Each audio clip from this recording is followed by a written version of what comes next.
This is EDC's The Pitch. 5 teams are vying for a prize of $50,000 to turn their innovative ideas into reality.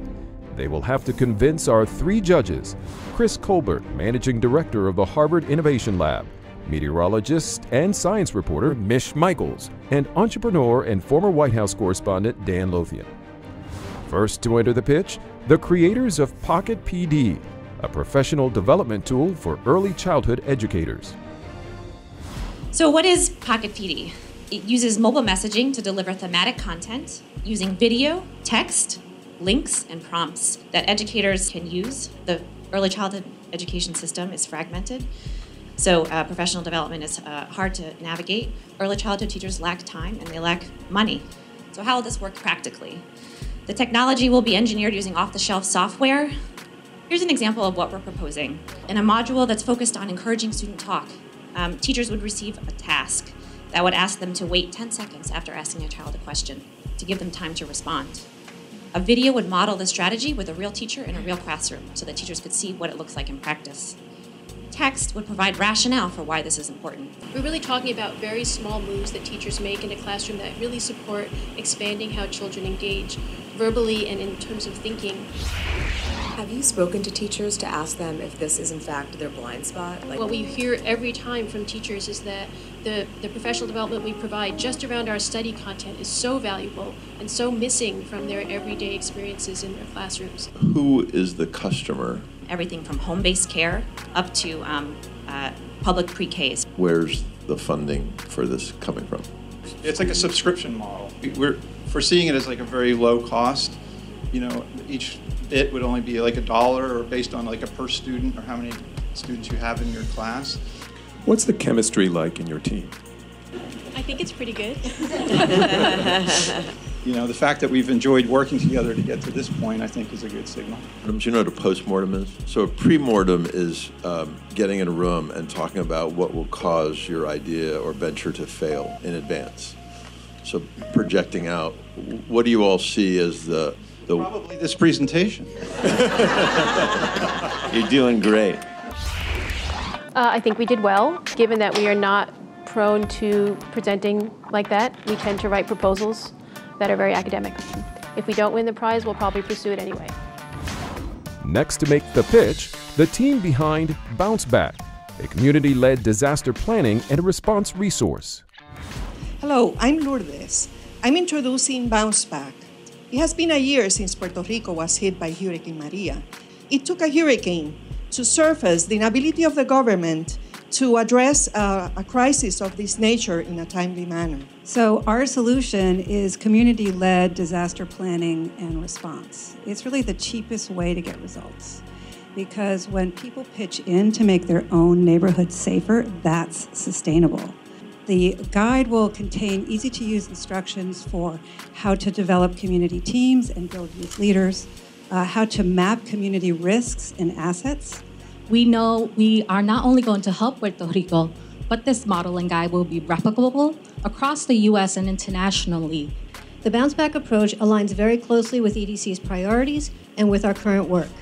This could be EDC's sweet spot. There is a deep bench of official responders who are engaged in this kind of work. So how do you respond to that? What we're talking about is a bit more of a long game. It's not as though these community plans are going to take the place of other first responders or larger infrastructure developments at all. And if you were to win the $50,000, how would you spend it? So the $50,000 in particular will cover the work to build out this methodology with our Puerto Rican colleagues and test it in 10 communities in Puerto Rico and then publish the guide. You have a sense of how, I hate to use the word bespoke, but how custom these plans need to be? The plans do have to be custom, and I think that's the beauty of this. Okay, thank you. We're all in different offices at EDC, so it did bring some challenges in preparing for the presentation and the pitch. But I think we have such great synergy as a group, and such a lot of skill and knowledge that I think I'm going to give them all a high five. The pitch was launched to build on a culture of innovation at EDC, by seeding promising ideas within the organization. More than 30 teams submitted proposals. 16 made it to the semifinals, where this summer they pitched to our in-house judges. 5 teams emerged from that round. Getting them ready for the pitch involved individual coaching, storytelling for social impact, and team mentoring. Now entering the pitch, the Caregiver Navigator team. They designed an app for caregivers of children with disabilities and special needs. Because of the number of children with disabilities around the country and the range of problems that their families face, our education and healthcare systems are inundated and fragmented, which makes it very difficult to navigate. We're excited to present a solution to these challenges in the form of Caregiver Navigator, which is a user-friendly app that serves as a toolbox for caregivers as they navigate through the different fragmented systems that they encounter. So for example, one of the features on the education domain will be an IEP note taker, which allows the caregiver to record the session, the IEP session, as well as keeping track of goals. So with this funding, we're going to develop a prototype app to test with caregivers. We expect about a 10-month time frame, and during that time we will convene a caregiver and partner advisory group to help us along the way. So this is our idea, and this is how we're going to change the world, at least for these 6 million children and our families. And we are the team to do it. How would you dovetail the IEP piece into it? Would the IEP, the interventions be logged on there through the educator? I don't know whether we would be able to get the actual educators, for example, to do that. I think those are barriers that, right, with school districts that we would have to, encounter. I hear a lot of venture startups professing the ability of an app to simplify a complex, fragmented thing. What's the organizing principle? The organizing principle is really putting their caregiver and the child in the center, in the middle. I don't think that our app can solve every problem. One of the issues we talked about before this presentation is both of us are sleep deprived tonight because of our children. Our app is not going to be able to make us sleep better, or our child, unfortunately. Right. It's one app that helps you navigate different doors. I think that's good. Good job. Thank you. My teammates are amazing, and everyone addressed all the questions. The judges had great questions. So if we win the $50,000, we're first going to have a big party. But really, we'll just get right to work because this is long overdue. Building resilience in child victims of the opioid crisis. Next on The Pitch. The opioid crisis has produced staggering amounts of adversity for children. The kinds of adversity these children are experiencing can have grave impacts on their later life. We have an opportunity to intervene, and in fact, many of our partners are turning to us and asking for help. It's a 4-part interactive tool that's designed to bring adults and children together. So for children ages 6 to 10, provided in a group setting, this intervention will help them understand how to build healthy, practical coping skills. How do we get to the proof of concept? It will take 7 months and $50,000. The bulk of that budget goes towards staff, as well as the subject matter and the data collection process. And we anticipate high demand for this product. We also believe this will bring a steady revenue to EDC for years to come. The content that you're going to develop, it's an online content, right? That will be delivered to students or the teachers? The tools are for the staff, or the adults. Okay. Sorry, staff as in teacher?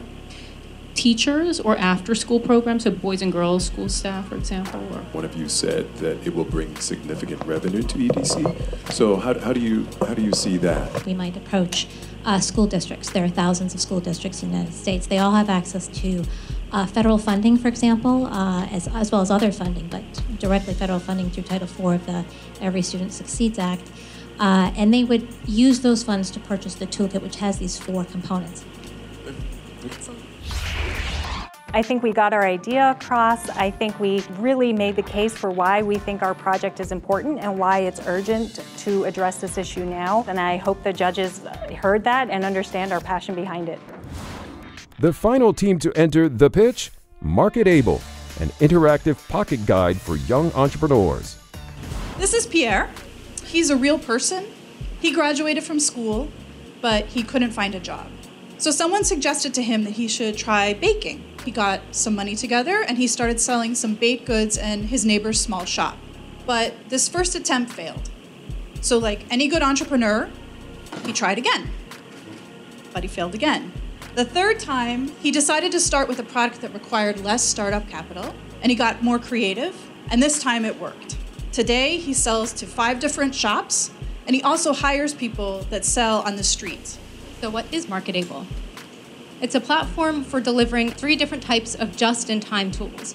Video and audio guides that will help youth entrepreneurs by helping them understand how to conduct their own market research. It will help youth gain knowledge, skills, and customers, and help them save time, money, and frustration. And in 10 months, we will have a complete working prototype. There's lots of tools out there for entrepreneurs, but what our tool will be is just in time, interactive, and also available offline. So now is the time to build this tool, and we're the team to build it. Is it market specific or is it generic content? The app itself is generic. However, we will be able to customize it and localize it wherever we work. And will these youth have access to a cell phone that's going to be able to have an app on it? You know, it sounds like they're working in third world countries, so. The majority of the youth that we work with do have phones. But I'm wondering how this would be any different from just searching for something online. I think one of the challenges is there is so much out there already, and it's hard to know what's good. And so this would be sort of a one-stop shop for youth entrepreneurs. And what is youth? How do you define it? It's a fantastic question, and one that we struggle with all the time in our work. It completely depends on the context. The UN definition is 15 to 24. In a lot of the countries where we work, particularly in sub-Saharan Africa, it can be as old as 35. But I would say... That. Let's do that. Yeah. I know, I was a youth for a very long time. But it's less about a number and more about a stage in life. Thank you. Thank you. I might wear more comfortable shoes next time. My feet are hurting pretty bad right now. You know, we were really nervous, but once we got up there, the nerves melted away, and you know, we had never really practiced together. We just did it together for the first time last night, and I think this app could really make a difference in the lives of youth. The teams and audience have left the room, and now it's time for the judges to deliberate. It's all about drilling down to the problem within the problem. You know, everybody really is trying to do good in this world, so it's hard to pick and choose. It's like, okay, you may not have won this money, but that doesn't mean your idea shouldn't be nurtured. Each pitch had merit in some way, in that sincere interest in helping others and making an impact. But one clearly rose to the top. Yeah, there's definitely a clear winner in this case.